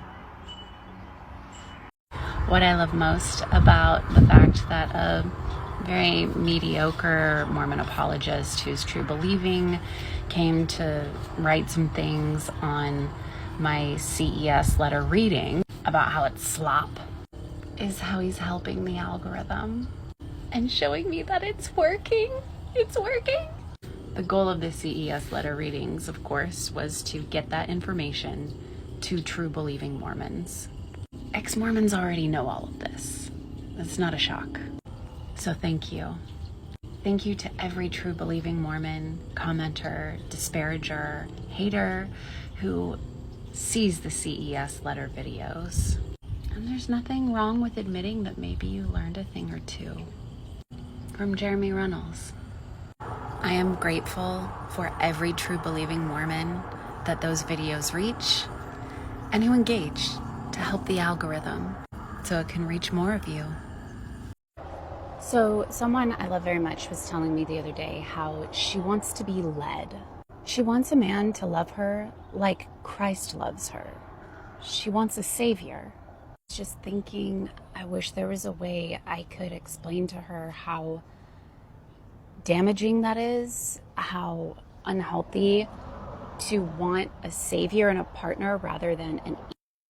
I cannot tell you how many times I was taught that in young women's as a youth in the LDS Mormon Church, to seek someone who would love me the way Christ would love me. How many times I heard that in Relief Society as a woman. We need to love our partners the way Christ would love them. And we need to seek that kind of love from our partner. And then they turn right around and talk to you about how Christ is your savior, is perfect, is never going to let you down, is always going to be there for you. And this also creates, of course, an external source for salvation. And yes, of course, I heard the word equality peppered in there as well as a token. But if we made a pie chart here of all the times I heard the word equality used when discussing relationships in the LDS Mormon Church versus the word Christ-like love, would not even be close to which side of that pie is massive. This kind of mentality and these teachings leave women set up to be constantly disappointed. Men too. Of course, this puts men in a position of being unable to achieve Christ-like love for their spouse. Or it puts them in a position where they're just going to be lying their asses off to uphold their wife's delusion. And this mentality does not allow for women to realize what they're truly capable of and achieve personal growth at appropriate levels. They're constantly reaching, looking for an external source to save and rescue them, instead of realizing they have that strength within them. They have this whole time. they can dig themselves out of their own hole. Instead, they're just going to be asking everyone for a shovel as they hold one in their own perfectly capable, powerful hands. You can only have one. You cannot have your cake and eat it too. You can have truth, or you can have trust. There isn't both. Let me walk it back. Members of the Church of Jesus Christ of Latter-day Saints can have trust in their leaders, that they're being told the truth, or they can verify that information for themselves. But you can't have both. I get it. You trust them. You trust them. You were told to trust them. You were taught to trust them. And so you trust them. It's fine. But it's not truth. Taking someone's word for it is not how you discover truth. Ask any scholar or anyone with half a developed brain. Wait. What?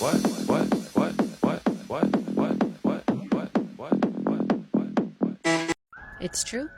I have a regret post-exiting Mormonism. I'm really disappointed in myself. Not once, ever, when I had the opportunity and could have done it, did I walk into a bishop's office and say, "Listen, bish." I don't know what I was thinking. I wasn't thinking. Let this serve as the lesson.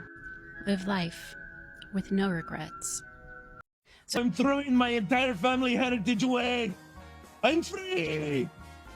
Where's the polyamory and the drugs?